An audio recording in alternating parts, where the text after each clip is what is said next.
to the platform, our current affairs program on Africa Updates newspaper. Right. So please, may we meet you? Yes, thank you very much. You're welcome. My name is Chief Dr. Alpheaus Paul-Worika, the Federal Commissioner, Public Complaints Commissioner in charge of Rivers State. I'm actually a second term commissioner, this being my second term. I was Commissioner Public Complaint between 2015 and 2018. It's a 3-year tenure in the first instance, subject to renewal for another term. Mine was not a straight two-term. Someone came in after me, and as it pleased my appointees and the Almighty God, I was asked to come and do another term. Uh, Maybe they found something about what I did before, as some people will say, but I know I did my best anyway for them to judge. I have a PhD in philosophy. I attended University of Port Harcourt. I attended Access School for my secondary education, uh, primary education, multiple schools because my dad was a teacher and we had to be moving around. So I'll be 58 in a few months from now. I'm a journalist. I retired as an editor with the Tide and was given almost immediately appointed. I actually retired voluntarily anyway, having gone through various decks and finally retiring as an editor. It has always been a passion for me, journalism, and so even if I started work as a teacher, uh, I decided to be one. And when the opening came, I abandoned all that and just jumped it. I love to teach. Even now, I wish I can still teach in university. I've made several attempts, but they have used to ask me to come on board. Even if they say, we are good, they want you. But whenever I come in, there are pitches here and there, and I've abandoned that to their fate. Maybe that's not my calling after all, even if I love it. So let me focus on what God has given me to do. Yes. Uh, I I love to write because that passion has put me to journalism. I also love to serve. Uh, Coincidentally, perhaps my people say I should come and lead them as a working chief, and that ceremony was just concluded a few months, a few weeks back. Okay. Uh, so I am Dr. Alpheaus Paul-Worika, chief of Worika Working House of the Kingdom. Thank you, sir. Thank you. So back to your calling now, Yes. because you said you were once a commissioner at that commission. That's Yes. the Public Police Complaints Commission. Commission, Yes. and you're serving your second term now. Yes. So we would like to know what that commission is all about. Yes, the Public Complaints Commission. As a matter of fact, it's one of the oldest commissions. Uh, it is. It came. It is part of the 1995 Constitution as amended. It is one of the oldest commissions because it is about the only commission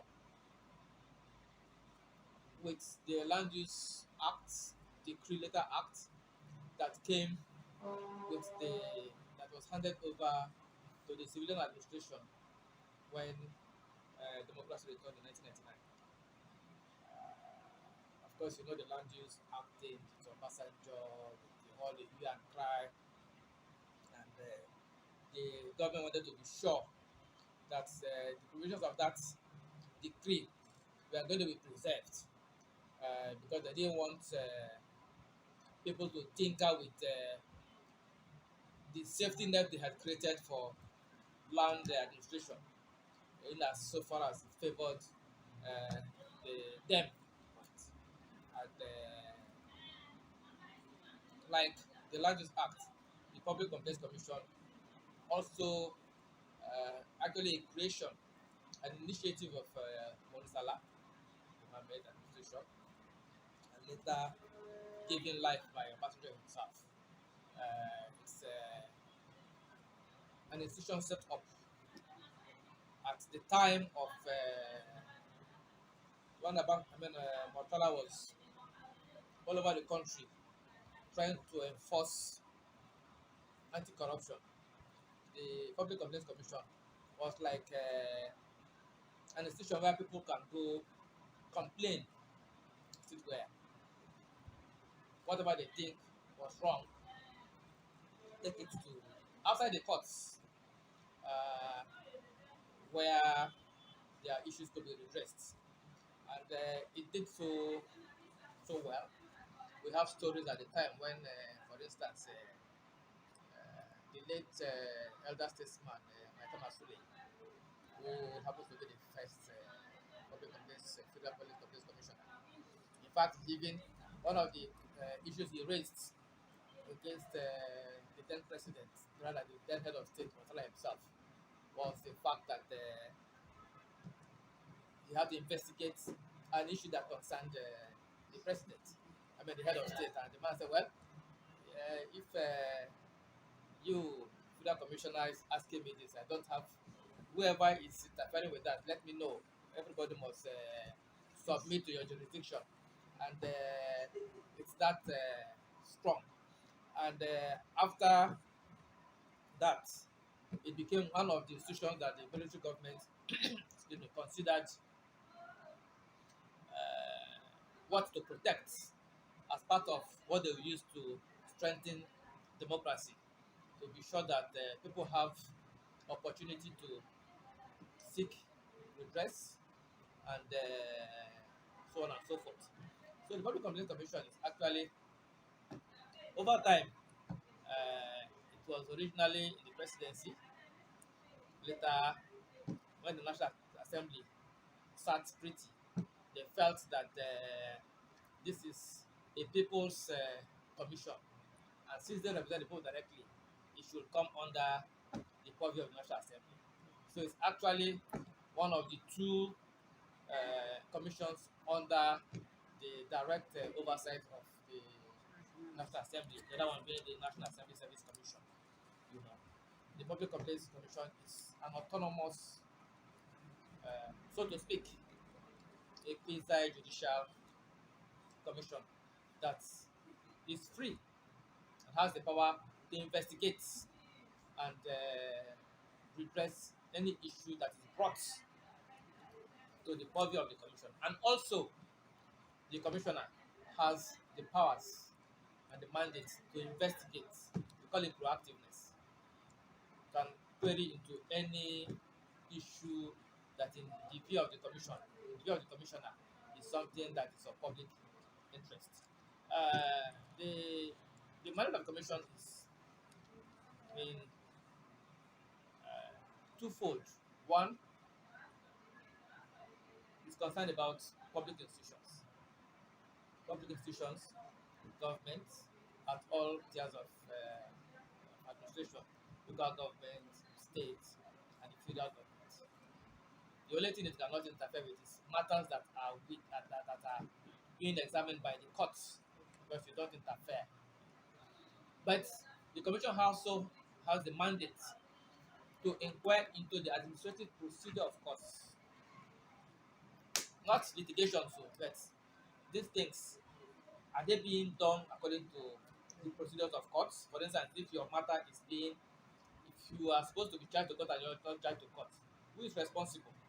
Who is the administrative staff that is frustrating this process? Which judge is not giving ruling when he ought to, because people are suffering unduly and all that and all that. That is why For instance, we have to occasionally go to the prisons to find out uh, the people there, are they those that should probably be there, or are people just being uh, lumped into cells and all that. So local government, state and federal government. The other one is the private first to any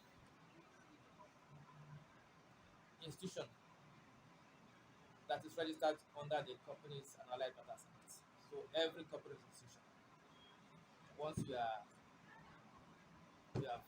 done your this thing, and you have a registration number with the Corporate Affairs Commission, you have a pact, because you are into a contract with members of the public, even if you're a private person.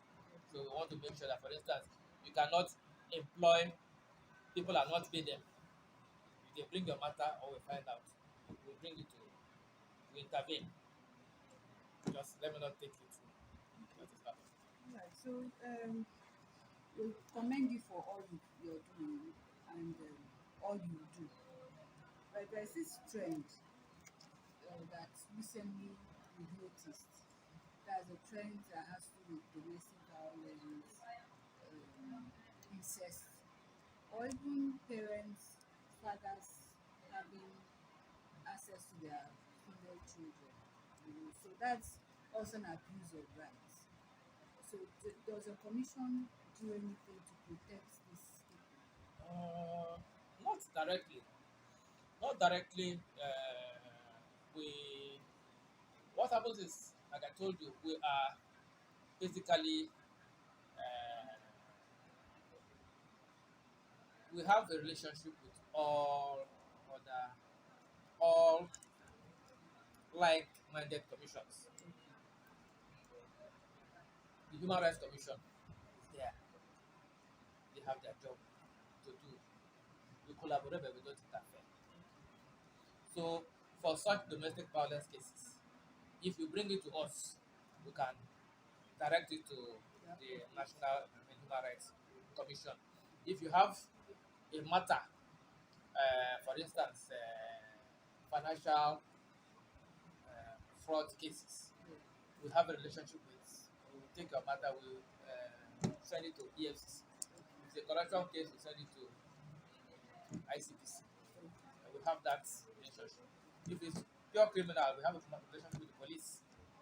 But if it's an issue of administrative or social injustice, for instance, talking about this, the example you just gave, violence, and you've reported to the appropriate agencies and nothing is done, you can bring it at that point. We can take it from there, because you will have exhausted the preliminary steps you are supposed to take. You don't just bring matter to us, otherwise we'll be overburdened. Okay.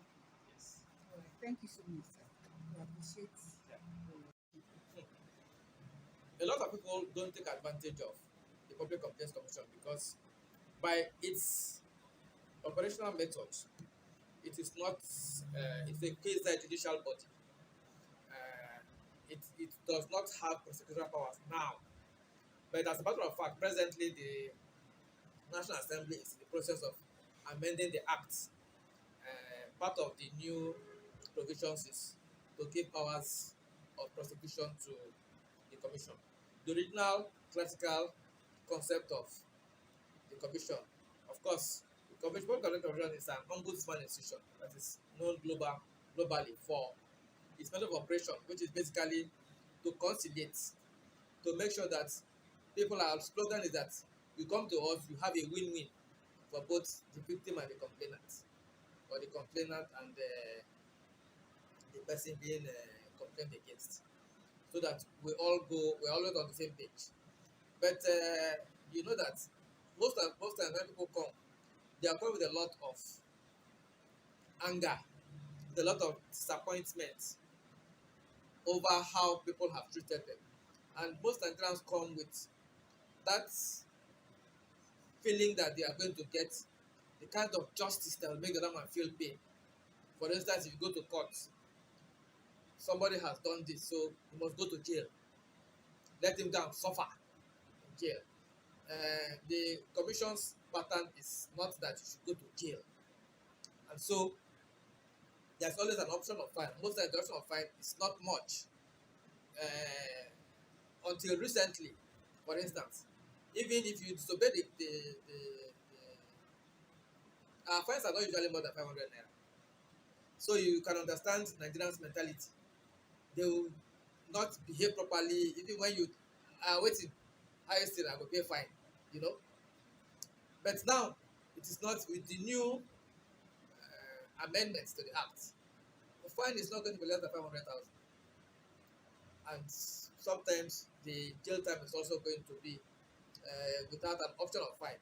And those are the kind of things that Nigerians fear. But that is not the concept of the classical ombudsman thing. People are to make sure that people get redress. There is no amount of here, or rather where it came from. Even if it's just the 1 hour sentence destroys you because you'll be recorded as an ex-convict. Even if you pay a fine, it is a conviction. But Nigeria, it doesn't matter, you know. So to make sure that so people get a little bit, well, what can they do? What are they doing? It becomes, I don't want to go there. I want to go to a place where they can hit the goggle and it imposes immediately a certain very strict sanction. So otherwise, the commission is very thorough because in PCC, for example, you don't need a lawyer. If you can bring a lawyer, but it's not necessarily that you, because our services are free, but it also has the same weight as you going to court. Because if you, for instance, you bring a matter before PCC and it's been addressed, if you go to court and you cite it, the PCC intervention, you cite it, it's going to influence the judge, the judgment one way or the other, because he knows that you went to an institution that is empowered to do that. So all these are to make sure that at the end, Nigerians understand that the purpose of justice is not about punishment. It's about uh, giving equity, you know, and sometimes equity as is more of the concept of understanding. It is never enough, and the BCC does not tries to make sure that people get justice in such a way that they all feel satisfied that, oh, having gone through this process, well, it's a win-win for all of us. Not that I must get it all, you know. So that's part of what we do. Recently, I have we as part of the mandate is to make sure that prisons are decongested. So I've undertaken a visit to the prison services a few months back. Uh, Very soon I'm going to embark on another visitation to the various correctional services in the states. This is in furtherance of our national mandate to make sure that the issue of a prison decongestion is given the attention it deserves. That is one. Also, as part of my own work, I intend to take it down, to take the issue of pieces down to the local government areas. So this is also an opportunity.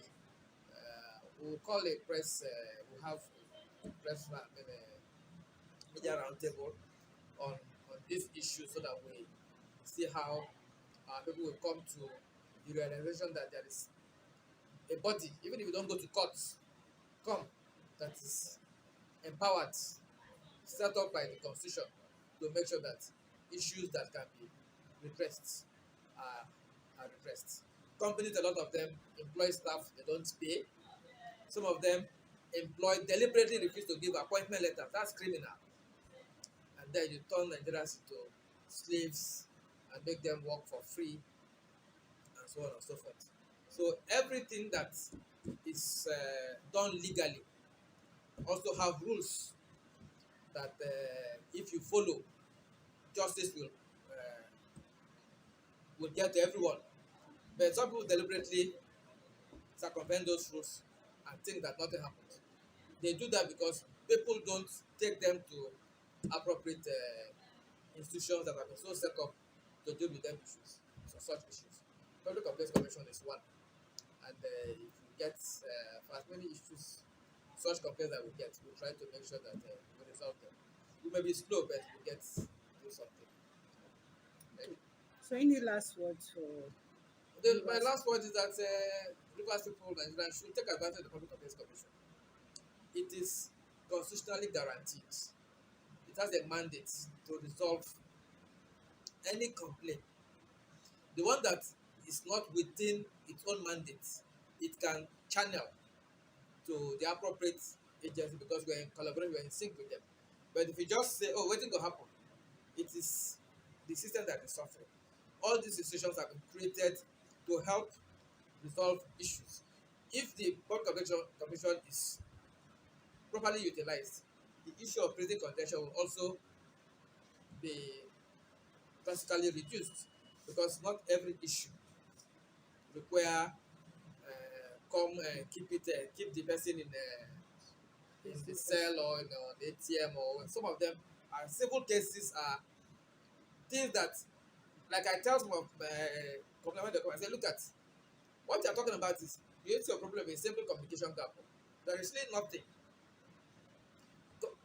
Courts will what's called banks will people will come complain, oh, the bank took their money, or oh, they took a no halal loan and the bank is charging them that.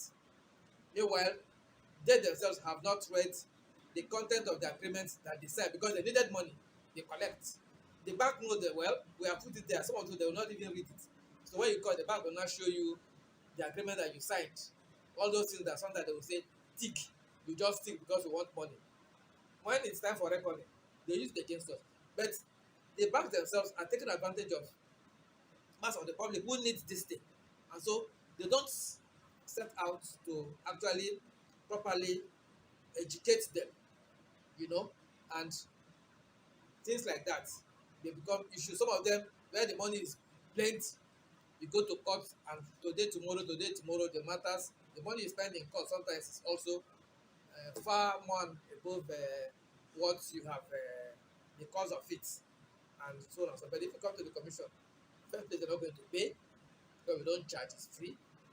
But we realize that if just somebody, I was just reading my platform, somebody is Nasarawa, my colleague, was just taking a full web on somebody who, it's not much, 50,000 naira, but it's money recovered for somebody.